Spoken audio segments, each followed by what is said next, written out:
You've seen them before.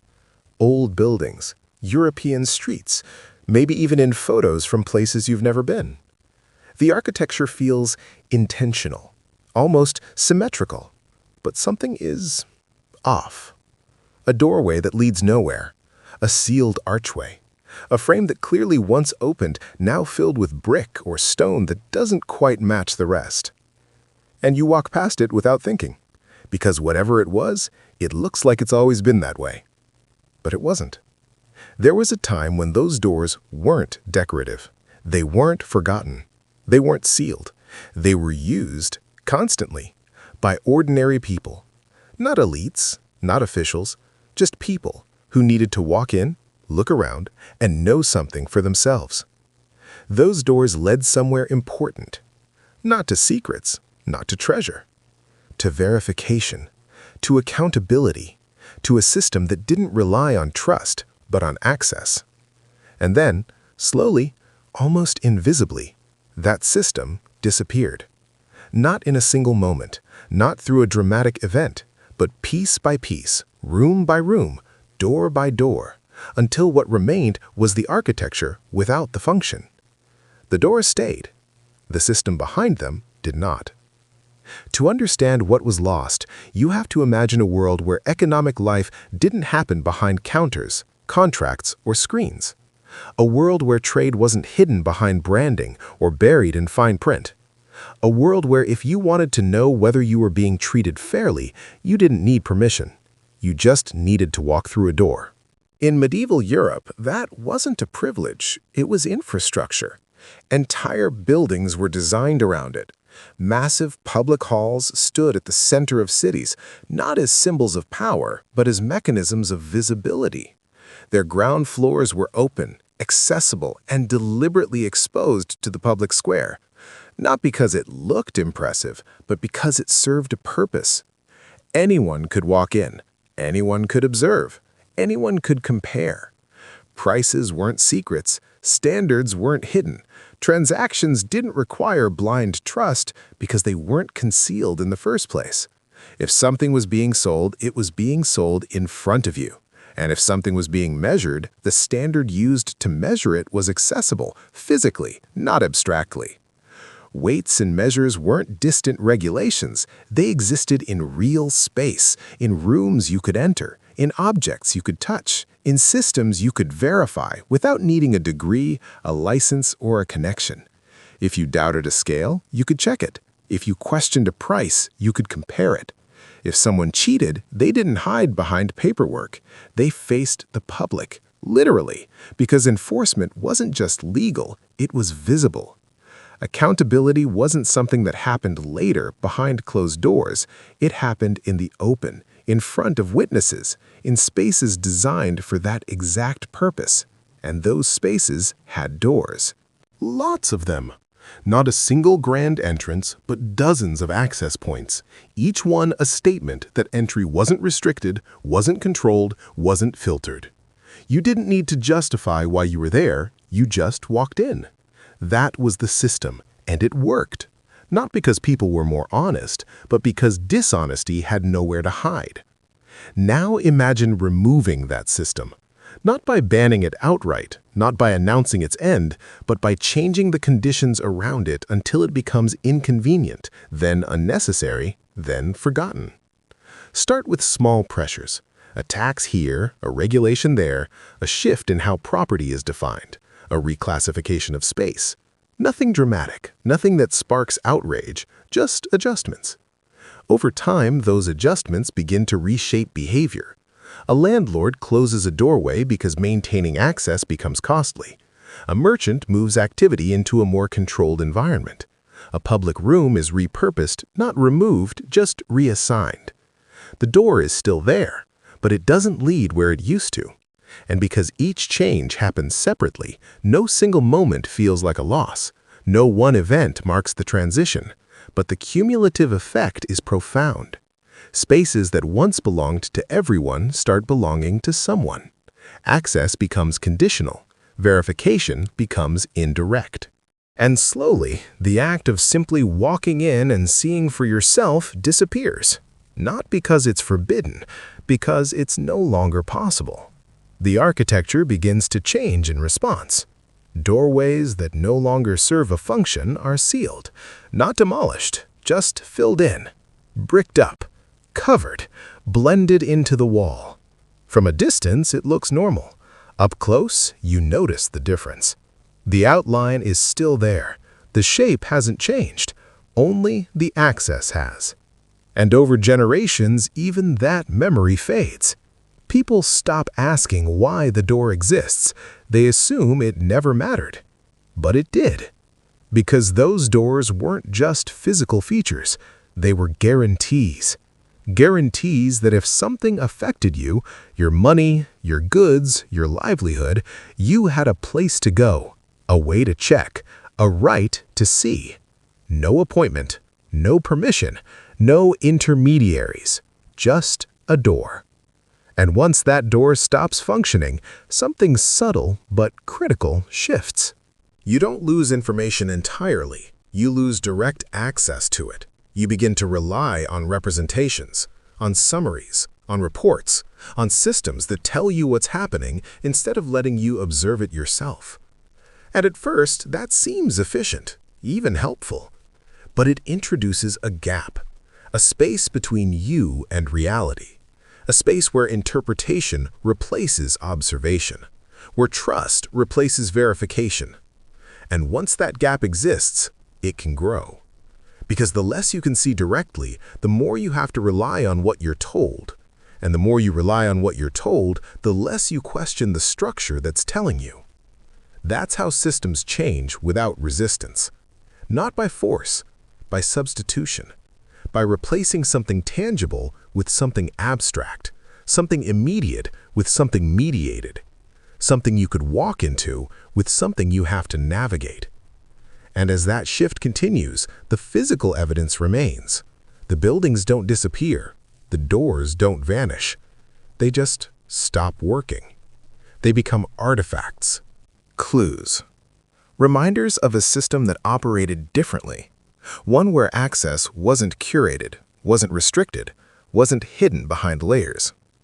A system where the ability to verify didn't depend on who you were, only on whether you were willing to walk through a door.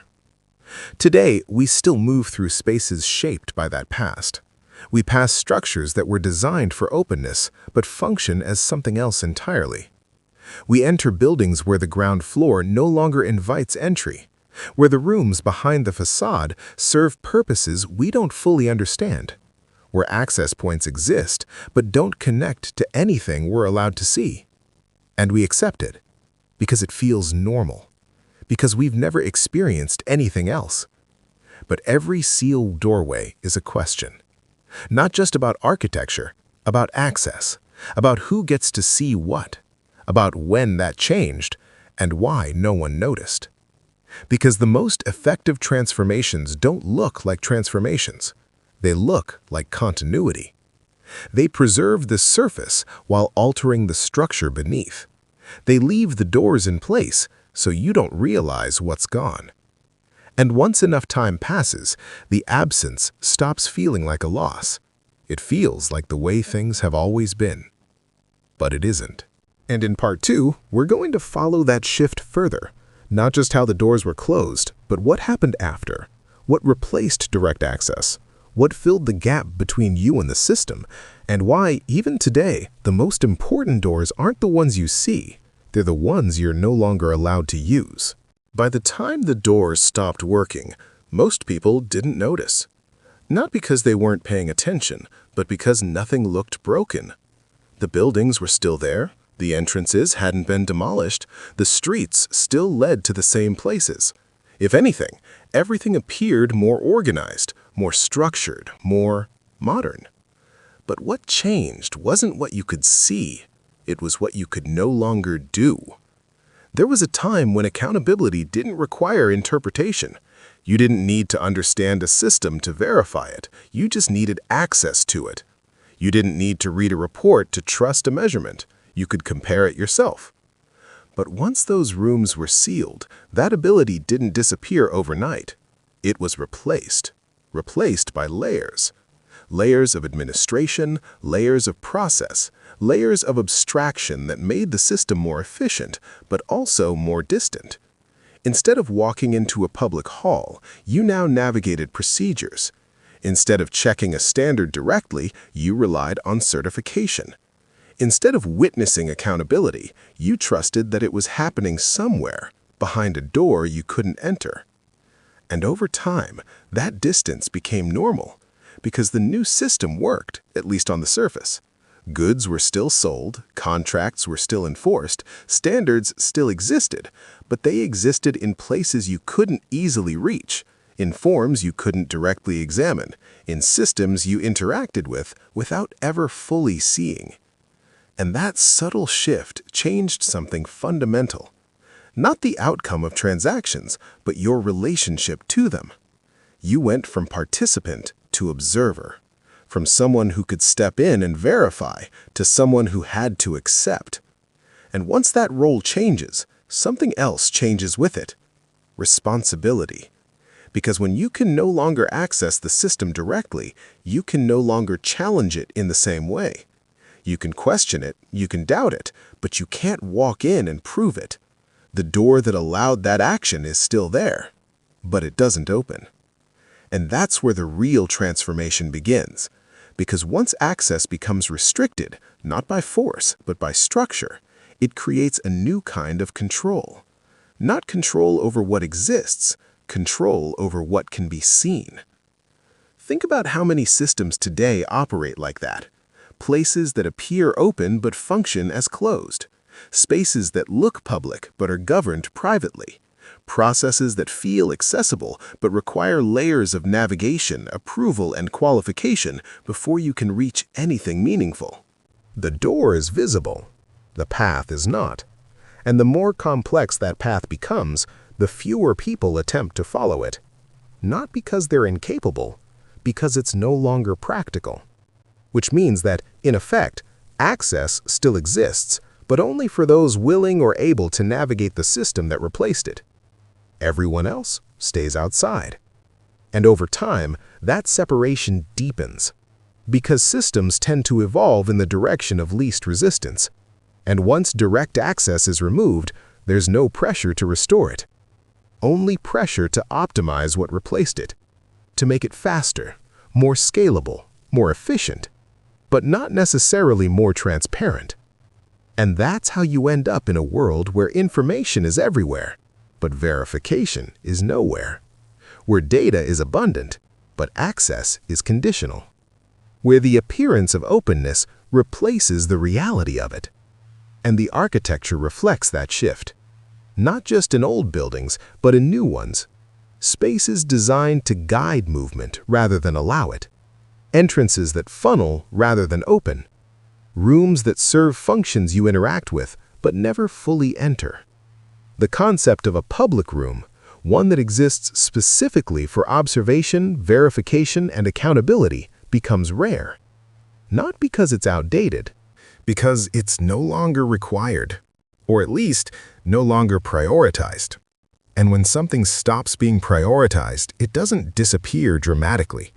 It fades, quietly, like a door that's still there but hasn't been opened in years, until eventually, no one remembers what it was for. But here's the part that's harder to ignore. Every time someone does gain access, real access, not the curated kind, they find something. Not always something dramatic, not always something shocking, but something incomplete. Something that doesn't match the official version. Something that suggests the system isn't as straightforward as it appears from the outside. And those moments matter. Not because they prove something specific, but because they reveal a pattern. A pattern where visibility changes the story, where access alters the narrative, where simply being able to step inside a system produces a different understanding than observing it from the outside. That's what those original doors enabled. Not just entry, but perspective. The ability to see the mechanism, not just the outcome. To understand how something worked, not just what it produced.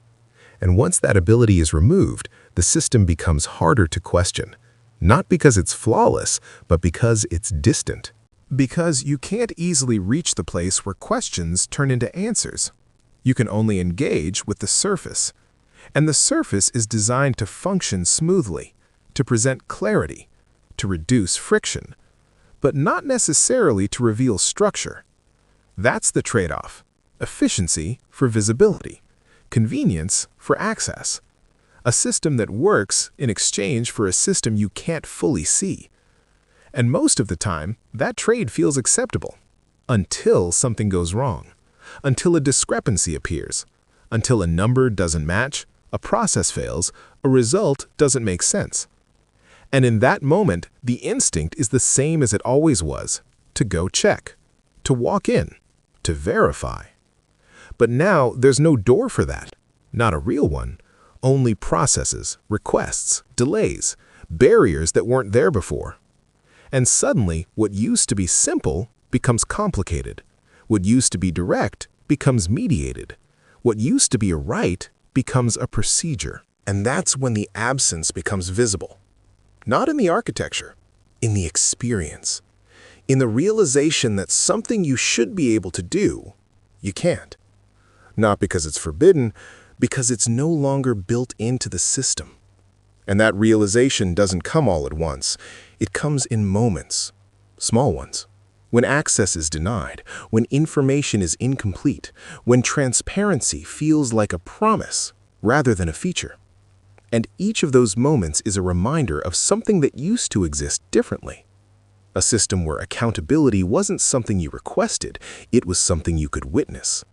A system where fairness wasn't assumed, it was demonstrated, publicly, physically, through doors that anyone could use. Those doors are still there, in old buildings, in city layouts, in the physical remnants of a structure that prioritized access in a way we no longer fully understand. But the system behind them, the one that made those doors meaningful, is gone, replaced by something more complex, more efficient, more scalable, and less visible. The question isn't whether that change was intentional, or whether it was necessary. The question is simpler. What happens when the ability to verify disappears?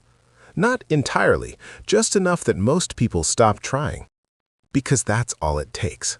Not the removal of access, just the introduction of friction, enough to shift behavior, enough to change expectations, enough to turn a door into a wall without ever touching the bricks.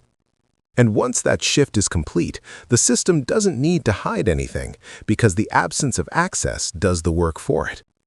The doors remain, the structure stands, the appearance of openness is preserved, but the function, the thing that made those doors matter, is no longer there.